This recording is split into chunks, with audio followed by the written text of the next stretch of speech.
Welcome to the Adventurer Podcast. We get to hear from incredible individuals who have said yes to God's call on their lives. Whether it's taking the good news of Jesus to the neighborhoods or to the nations, we all have a call to share that story.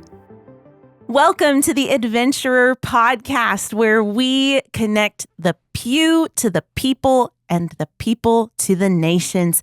My name is Lauren Parish. I am the Minister of Children here at First Baptist Church Bowling Green. And today we have two of the most inspirational people that I have ever met. Parents of five of the coolest cats around, let me tell you. Mike and Cindy Lemon. Welcome, guys. Well, thanks for having us. We appreciate that was it. an intro. I try. I practice my intros every time. We are so glad that you guys are here today and so excited to hear some of your story. To get started, can you just give me a glimpse, in case our listeners don't know you very well? What do you do? What is your job? Because you both have really cool jobs. Go ahead, Mike. Okay. So I'm retired from the Bowling Green City Police Department, and I was there for 20 years, and the last 13 of those years I was in investigations, which meant investigating murders, robberies, shootings, whatever came in. And I got into cybercrime, not because I was really cared to, but because I was literally the newest detective when all the internet crime started happening.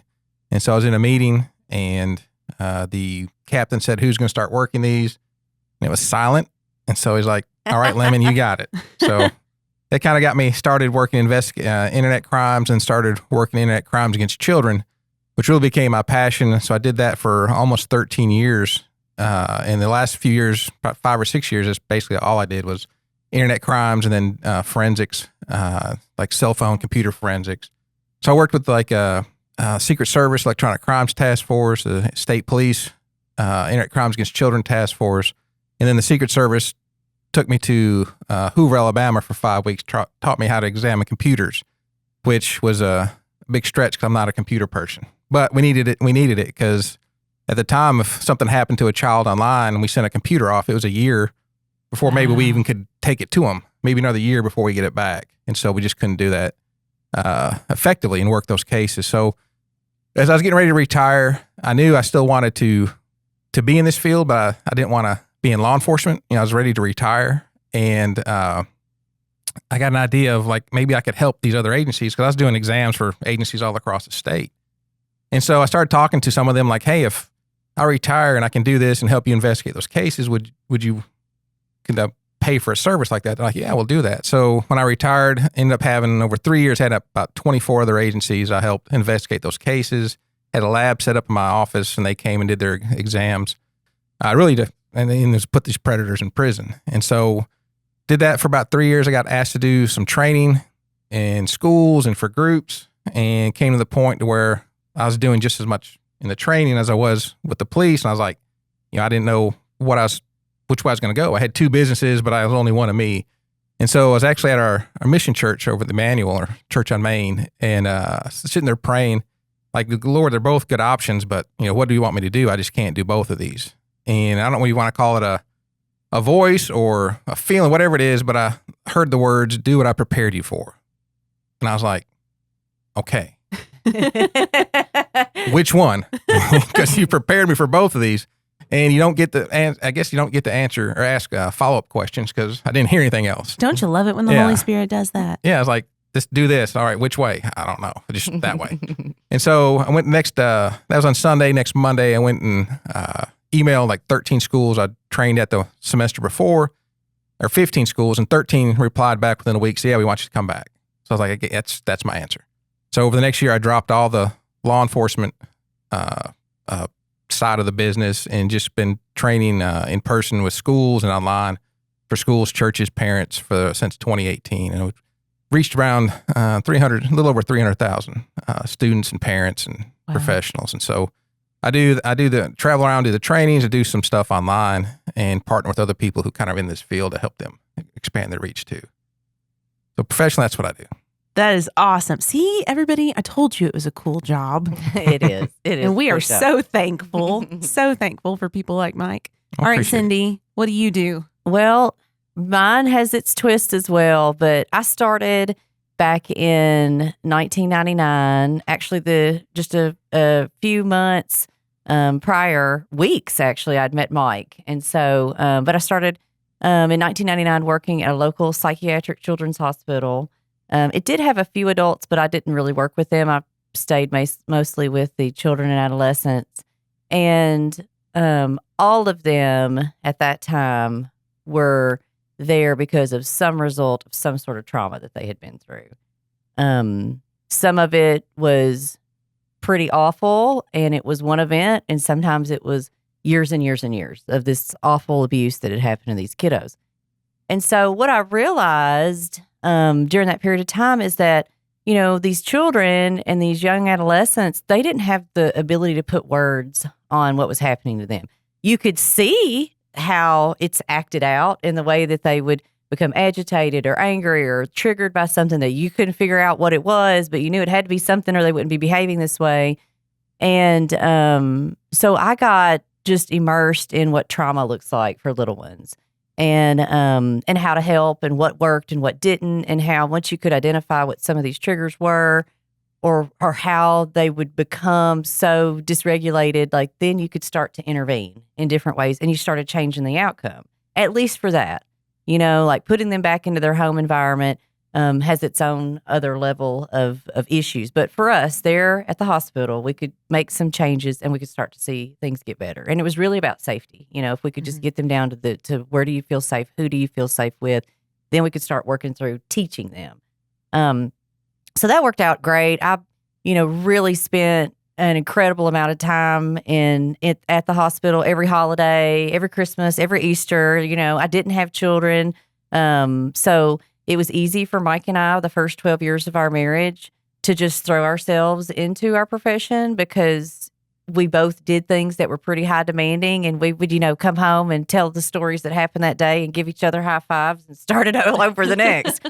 So, what he was seeing in the clients, in the victims on his side of the children and adolescents, I was seeing those same types of kids, only I was in more of the treatment aspect of it, and he was in more of the prosecuting who did this to them. And so a few times our paths crossed with certain cases, which was wild, but we both had a very good understanding of what that looked like. So then fast forward to where we finally could have all these children, where God is so good and funny because, 12 years of prayers for, God just, I would really like to have children. I didn't know how that was going to look. I didn't know if we were going to adopt or what we were going to, proceed in what way to make that happen. But lo and behold, 12 years later of not having any children, all of a sudden Jesus got real funny and gave us a set of twins.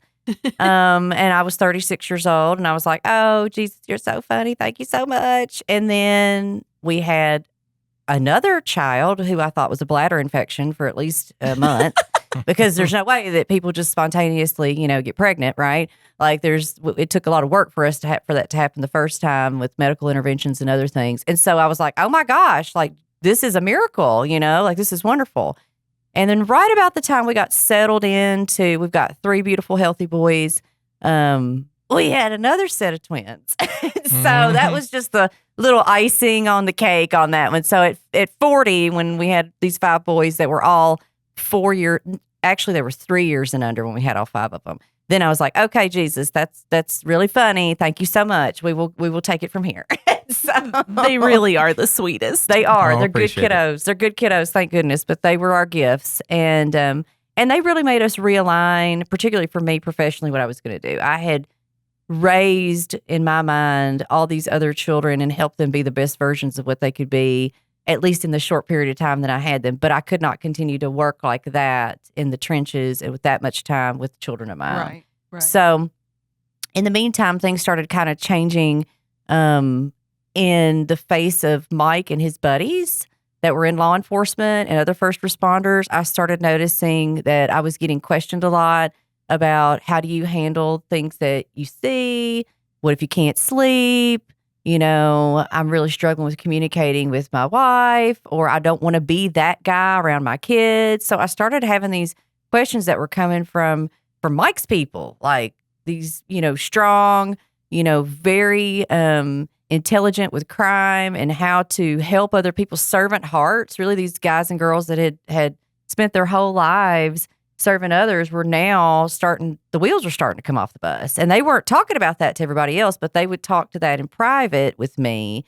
And I started seeing these trends. So when we had all these kiddos and I was really trying to figure out what I needed to do, that's what I got on my knees and was like, God, you got to show me what to do. I don't know. I've never been outside of the hospital. I don't know what my career would look like as a psych nurse practitioner outside of that. And it was really Mike who pushed and said, I feel like that if you just take this jump, God's going to, do the fill in the blanks for you. So I started building an outpatient practice, and it was part-time so that I could still be with my kids when I needed to be with my kids. And we homeschooled them and started, doing all kinds of fun stuff to make home, the best possible place that we could have it. And I couldn't have done that, in my other career path. So what started happening was these first responders started filling in all my spots. And it was not because I was just some great, wonderful nurse practitioner at that time. It was because I was Mike's wife. Mike's what? Mike's old lady, There you go. our neighbor likes to call me, which I can't stand it, but it really is funny. But it really is. It was Mike's old lady. So anyway, anywho, so I started building this practice of first responders, and what I realized is that trauma is trauma is trauma. It doesn't matter if it's little kids. It doesn't matter if it's adolescents. It doesn't matter if it's, young people, older people. It doesn't matter. And first responders see so much of it. A lot of them even get into the fields because of the trauma that they experience, because they want to be able to serve and to help other people in the tragedies that they went through. So you got that. Then you got all the stuff that happens as a first responder. Our average as normal human beings to go through something horrible, what they call critical incidences, is usually 1 to 3 in a lifetime.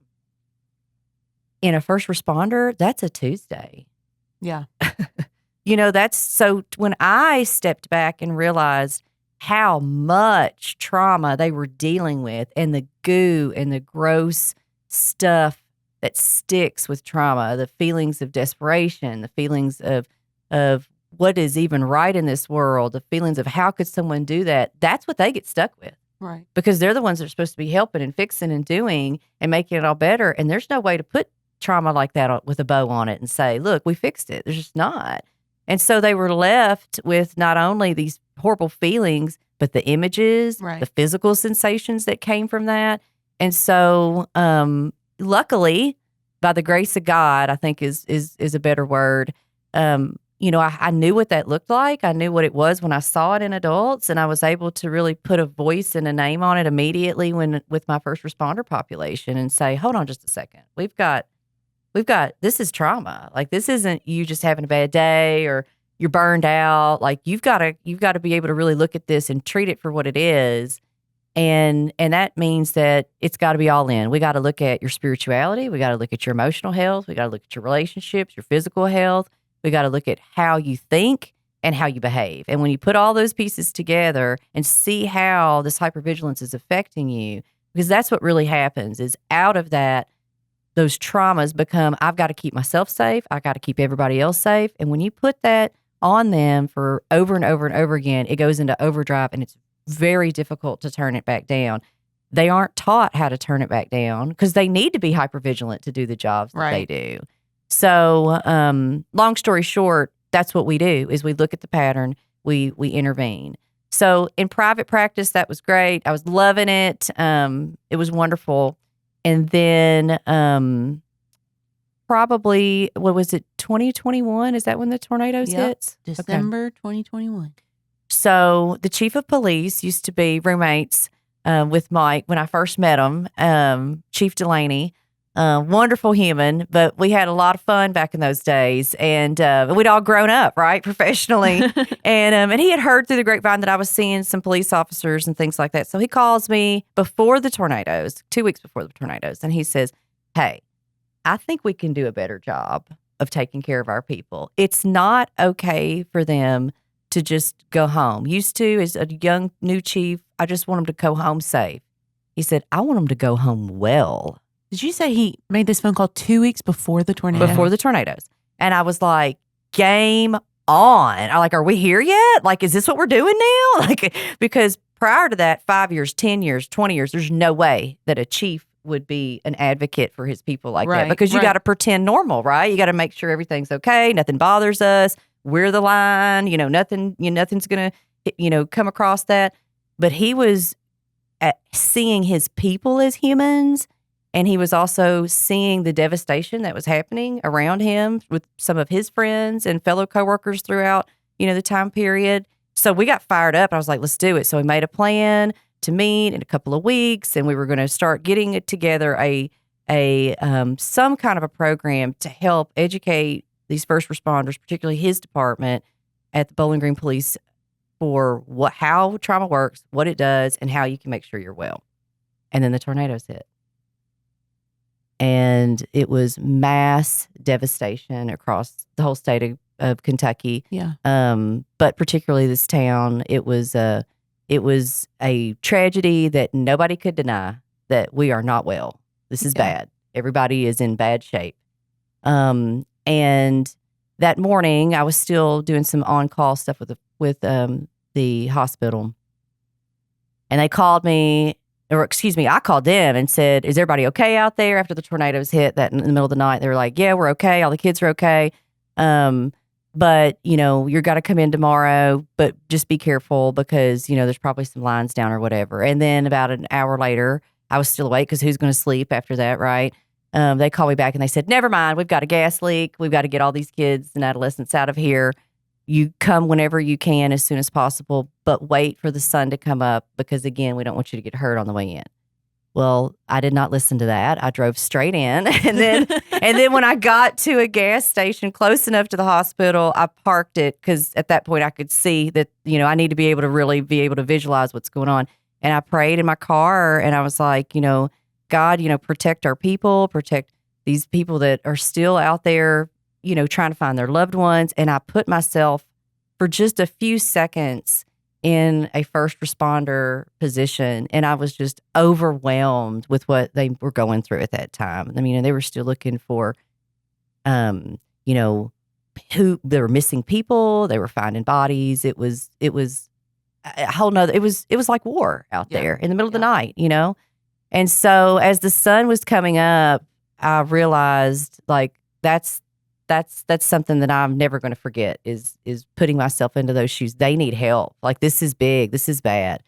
And so longer story longer, I called a buddy of mine that I worked with years ago, and he did something with the Tennessee Public Safety Network that helped to go out after tragedies happen. They worked with 9/11. They did Oklahoma City bombing. They did Hurricane Katrina. So I knew that there was some crew of people, first responders somewhere in Tennessee that would go to help out people. And I called and I said, Gary, we need somebody. Like, what is this program that you do? And he was like, well, just give me a day. Like, give me a day. Let me get in touch with the guy who's in charge. His name's Peter Cove. He said, let me get you with who's in charge. And within 12 hours, I was talking to Peter Cove, and he was telling me what they could do for our people to come in and help debrief them and help, make sense out of what they were seeing and to help really start the healing process. And I called Chief Delaney and I said, hey, buddy, I think I got somebody. I think you guys are going to need it. And his only thing was gratefulness. And if we're going to do it for the police, make sure you do it for the fire as well. Mm-hmm. And so even in that tragedy, he was still thinking about all the other people that were going through that. So that's what kind of started Mike and I on our path of, what can we do to help these first responders. And we ended up helping build a peer support team for them, and then continuously working with them on a monthly, weekly, whatever it needed basis to build them up, to show them this is what the trauma looks like. This is how to be well. These are all the interventions you can use, and utilize that in a everyday situation so that they can be able to constantly battle what's hitting them, because it's evil. I mean, that's just the reality of it. It's evil that they're getting hit with on an everyday basis. And if they don't have something that brings them peace on the other side of that, they're not going to find it. And so now I'm grateful so grateful that we're work with together. Mike and I. Mike does the electronic part of it. So even though he The wasn't, geek stuff. yeah, he does. He's a geek. You're not a computer guy, though, are I am you? now. I wasn't. But No. But watching how God used that time period to then continuously, help other people has just been pretty amazing to me too. So he does the electronic part, make sure that all of our educational modules are up and running and ready to go, and filmed correctly, and they sound good. I know that's a difficult thing to do sometimes. and then I do retreats with another one of our buddies that is in with us on what we call now Help the Helpers. That's our company. And we do retreat style settings where we gift them this ability to kind of find that peace first, and then we can teach and we can show them different aspects of what they can do in their everyday lives to help that. It is tremendous, the ability that we've had at this point. I think we've had a few thousand people now that have been at our house. or conferences, yeah. Right. Absolutely. And then the actual land that we have is a whole nother God story in itself, that he prepared us to be able to have this for these types of purposes. So anyway, that's the long of what I do and what Mike does with me. That is so cool. Well, listen, as the little sister of a police officer, thank you for what y'all do. It is a much needed ministry, and it is certainly a ministry. 100% is. Yeah. As you kind of look at what you do every day, and you say, all right, what is in front of me? What does that look like for you from the missional side of things? Like where is your head and your heart at as you walk into each day, maybe knowing what you're walking into, maybe not knowing what you're walking into, as you pray and say, Lord, what do you want me to do? How can I reflect you in what I'm about to do, in the conversations I'm about to have? I think for me, there's really kind of three big ministries we have. Number one, and I think probably the most important, is our children. And so, we had our own podcast for a little while called Raising Descendants. That's really what I think our goal is to raise descendants. And so how do we raise these young boys into be Christian men, good Christian fathers, good Christian husbands? Not just descendants of us, but Right. descendants of the kingdom. Right. And we really look at it from that perspective, is that's our best job that we do every day. And we've been, of course, it took us a very long time to finally have children, but it's such a blessing because us both working 50, 60 hours a week, we wouldn't have been the parents we could be now. And so we have that ability. We both on our own, wanted to homeschool. And then one day we're at the beach and we're talking, before we even had kids, we knew we could have kids. And we're talking about, if we have kids, what do we want to do? And we both said we wanted to homeschool. And it was like, obviously we're being led for that. And so, the day really, there's three missions. Is one that was one for them, two for things I do. I mean, it's truly, when I've sat in rooms, talked to dozens upon dozens of predators, and it's purely evil. I mean, there's no purer form of evil in my mind than what these men, almost all men, do to these children. Not only what they do to them is bad, but what happens to those kids, because some of those kids turn into kids that Cindy see. And then they turn into drug addicts, they turn into alcoholics, they turn into predators of themselves.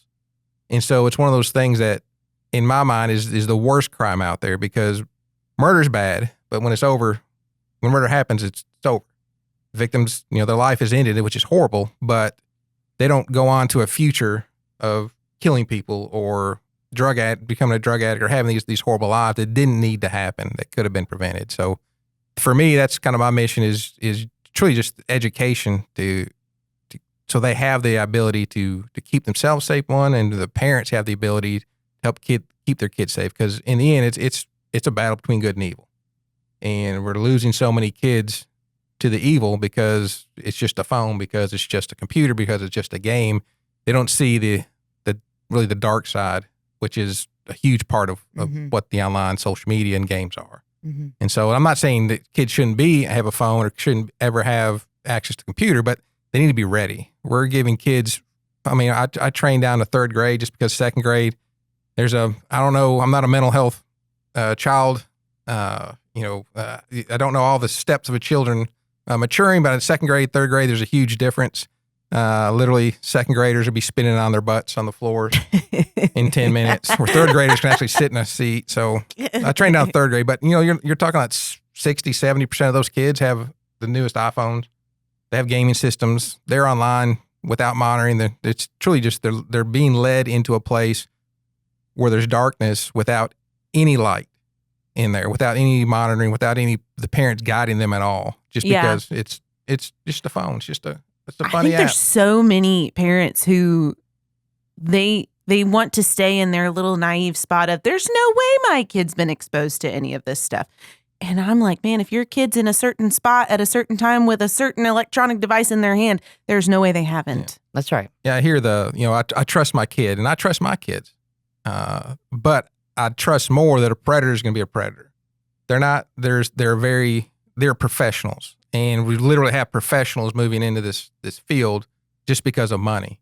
So before it was more of a kind of a sexual predator, but now the money, people coming here just to make money off our kids is astronomical. We've moved from just an extortion for our children. We moved from like 44,000 cases in 2021 to almost over 500,000 last year. We'll hit 1 million this year because so many people are moving in there. They don't care about our kids. They just care about making money off our kids. And the repercussions have been horrible for our children.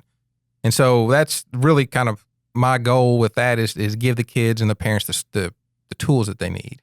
And then with Cindy's work, it's literally life-changing. Mine can be prevention. What Cindy does is literally life-changing. We've seen so many people who've come through the retreats, have learned, why I feel this way, why, she goes over different characters of how hypervigilance, when it goes wrong, comes out.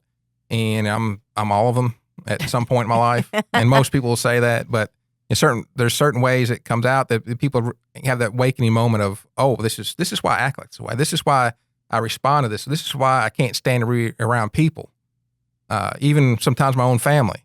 And so then they have, not only the awareness, but also the skills. And that's the big thing is they have the skills to find peace again. And that's, in the end, I think that's probably the biggest thing that she does is give them the skills to find peace in their life.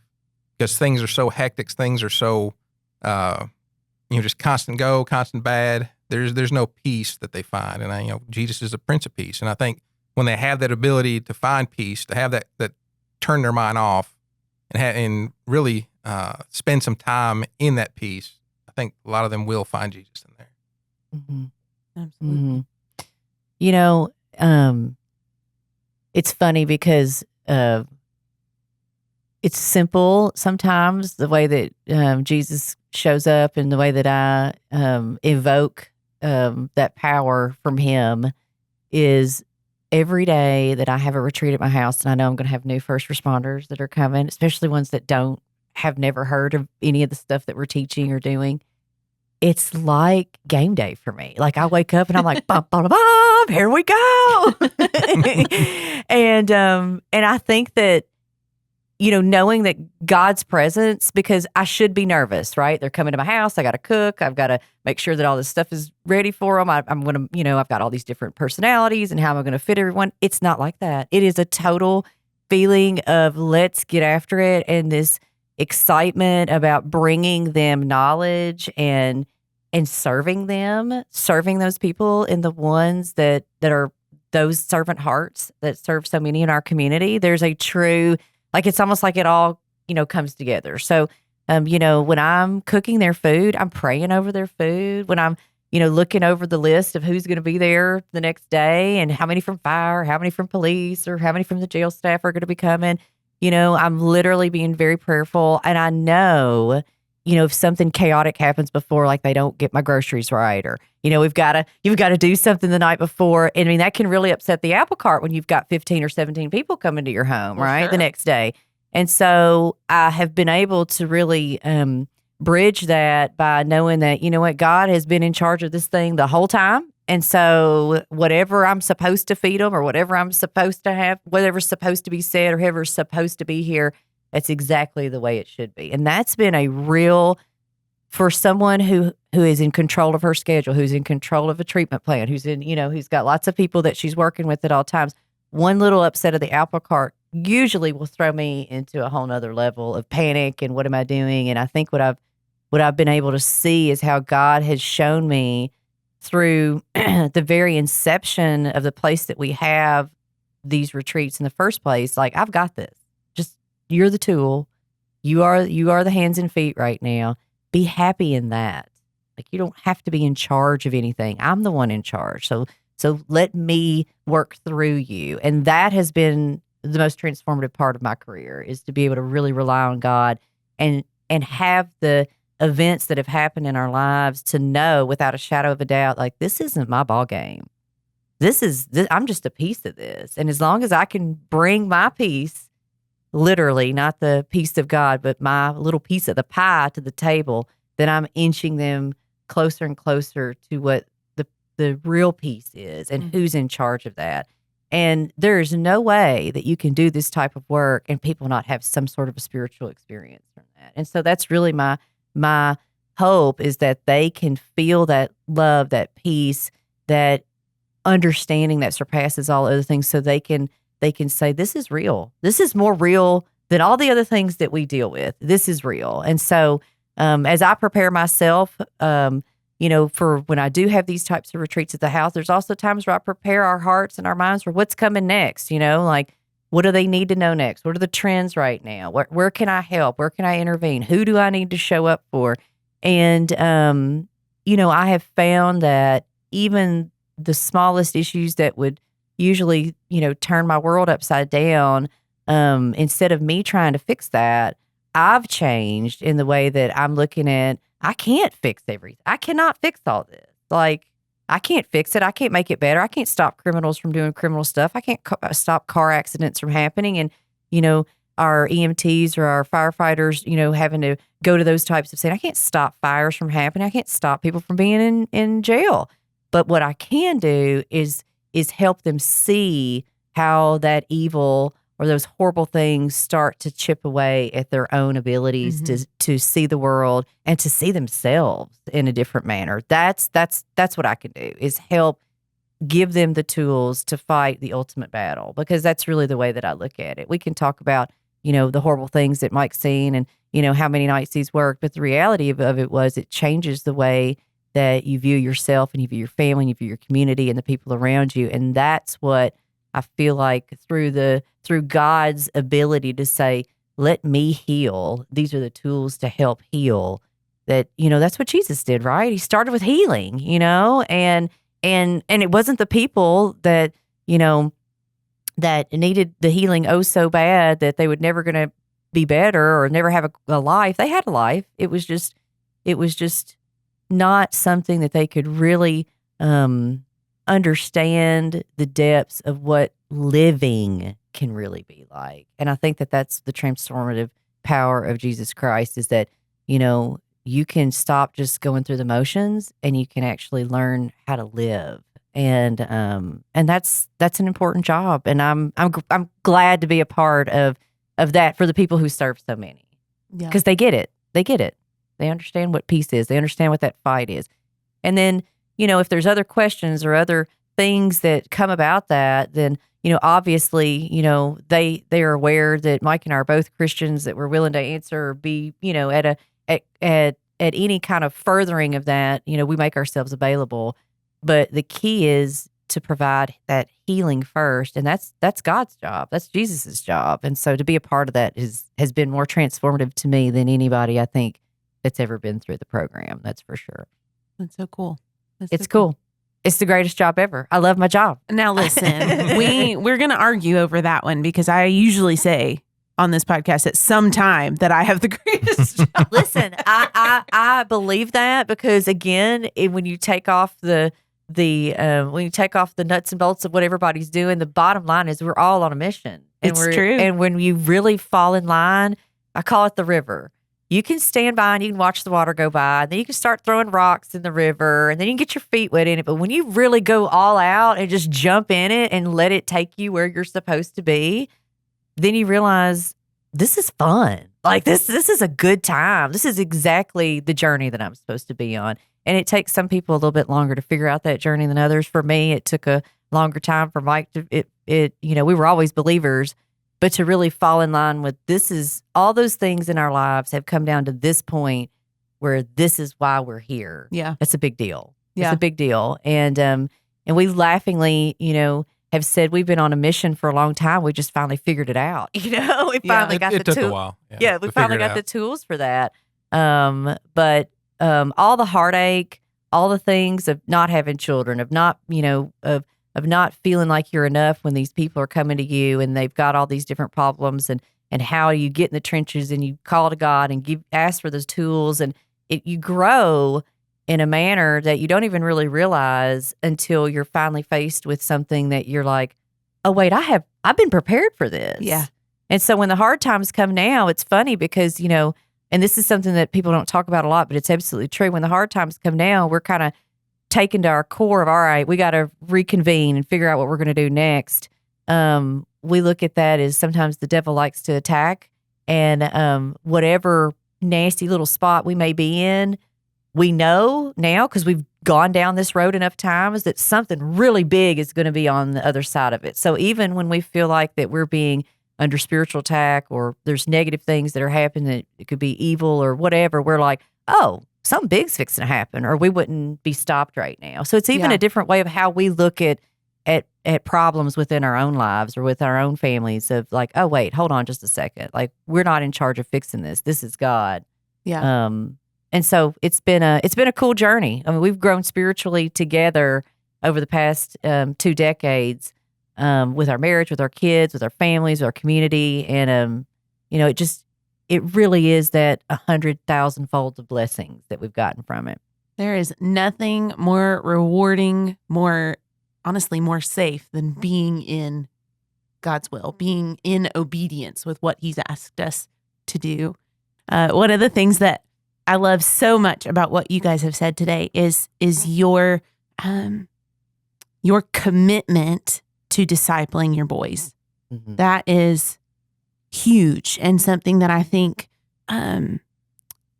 so many parents today are still, trying to get into the rhythm of, is that, we as parents are the core disciplers of our children. Mm-hmm. And I want to know, what would you say to parents who are still kind of trying to figure out what that rhythm needs to look like? Still trying to figure out where do I start? What would you guys say to them? Go ahead, Mike. I think for us, we're very intentional about it. So we were intentional from day one. And life can be so busy. We intentionally, our boys are not in sports, which is, going to be kind of a big hurdle for some parents, because in the end, I mean, the time we have with our children is very valuable. Mm-hmm. And especially if our children were in public school and then they're in sports, and then may see them like an hour a day, like actual conversation time between sports, between dinner, between doing homework, going to bed. And for me, that's you're up against the world. So hopefully you're in a good school, but there's lots of schools that may not be doing all the right things, having your same values. And so you're up against that. You're up against what they're seeing on social media. You're up against what they're seeing online, what they're seeing on gaming system. And so if someone's going to raise your child, so it's either you have to be intentional or somebody else will. And so for me, I think just being so intentional of, we only have, for the older ones, we have 6 years left before they're out on their own. They all know that when they turn 18, they gotta get out. You ask them right now, they know. That's fantastic. We're setting that expectation. Right off the bat. And so being able to pour into them, just having the time to be able to do it is so important. And, like I said, we looked at sports when they were younger. They're still interested in sports, but one of the things, we can either be bleacher parents or we can be guiding parents for them. So we have to decide on our own that this is what we want to do. This is, the gift we can give them before they turn into adults, and that's our priority. And I think that, here's the thing. We love sports. Like we would love for our children to be. I played sport. Yeah, we would love for our children to be able to engage in that kind of stuff. But the reality of it is, we got 5, and to have all those different activities going on at all times, there's no way that we could be able to be the parents that we are. So I think that for us, we had to pick the things to enrich their lives that first backed up what our beliefs, and we're going to do the most with their time that we felt like we're in line with them. Now, that didn't work for us, right? Sports was out because it's just not going to work. However, when it came to being able to stop and say, all right, what are we going to enrich their lives with? Well, first of all, we have to pick their curriculum for school, right? So we're going to make sure that they're getting some kind of a Christian education through that. But it also is a good landing spot for them to ask questions and to be able to have those types of conversations about spirituality that, I can remember the first time I prayed over my kids out loud where they could consciously understand what I was doing. I remember that being odd, like, oh, that's kind of weird. Like, this is my personal thing that I said, in my own heart. But now I'm saying that out loud, and it wasn't like an odd, like it's wrong. It was like odd, like, oh, wait, there's power in those words. Like, this isn't just in my head anymore. So, and hearing them, respond to that, being able to start with the power of praying over your children and being responsible for guiding them, and they know that, right? They know what our job is. They know our job first and foremost is to guide them in the right ways. And so, then we look at, okay, what is filling their lives? So like I said, we got some Christian education going, and now we're looking at, okay, like, what is it? So music has been extremely helpful in being able to guide them, to teach them, to, how to work as a team because they play together, right? So they're their own little band. They are. They're the Lemon Lads with a Z. Anyway. So, how they communicate within each other. So we're trying to focus on, how do you work as a team? How do you use each other's strengths to your benefits, but also tolerate the weaknesses? So we've got our own little social structure. Not everybody has that opportunity but we got 5, so we'll do it. And I think that one of the things that Mike and I did when they were really young is when they would get in arguments, so they were getting fights, is we would teach them how to communicate with each other, even though they were emotional, how to give me a minute if I need it, but I have to be able to communicate and you have to be able to communicate because we're going to be brothers forever. We're going to be brothers forever. And so when they were little bitty toots, we would send them in their rooms and say, you guys go work it out. And sometimes there was gnashing of teeth and crying and it was loud and whatever, but they always came back as friends. And I think that was something that, so powerful, so exciting to be able to show how God is using, that ability to communicate and work together and the power of love to say, regardless, I don't care if you're mad at him or not. He doesn't care if you're mad at him or not. You care. So if it bothers you and it's going to destroy a relationship that's a God-given ability for you guys to have a brother for life, then that's something that you need to go back and reevaluate for a minute. And they do it now. If they have arguments, they're like, let's just go in the room for a minute and close the door, which is super cool to watch that happen too. And I think also, when it comes to, like I said, piecing different things in their life, picking those people that you surround your families with, that believe the same thing that you do, that sometimes they don't, but it's a way for them to minister to their friends, to other people outside in their community. Our kids are so much better than we were when we were that age. By far, by far. They're so much better at being able to have the eyes and the ears to see what it took us a lifetime to sometimes see. Like they see the depravity of who may need help and how they get to help us on our own mission. Like, they help say prayers for our first responders. They help with us being able to determine, what cool things we could do with the land to make that happen. And I think knowing that they're a part of a bigger story has been really monumental in them putting on that cloak of, I'm a Christian too. I have a role in it. Like even though I may be 13, what I bring to the table is valuable. And so within their own communities of children and adolescents, or even as a reflection for adults to look and see. So I think that them being able to watch us go through our walk has been helpful in them to understanding that there's a place for them and they're special and they're important and they're godly and, they were given their own unique gifts. And as my granddad used to say, now we all just get to watch and see what's going to become of them. So God is just swirling around in every piece of our lives, and we're grateful. I think that's a big piece too. Is when you have your mission and you are fulfilling your mission, you're following God. Your kids see that. Yeah. So you're also the example to them. You're also there, like as a part of it. They're, the other night when she was cooking the last retreat we had, all of them were in there helping cooking. So they're a part of it. So they understand that, mom and dad have this mission and they can be a part of it. And I think that helps grow their faith as well because they know they have a mission.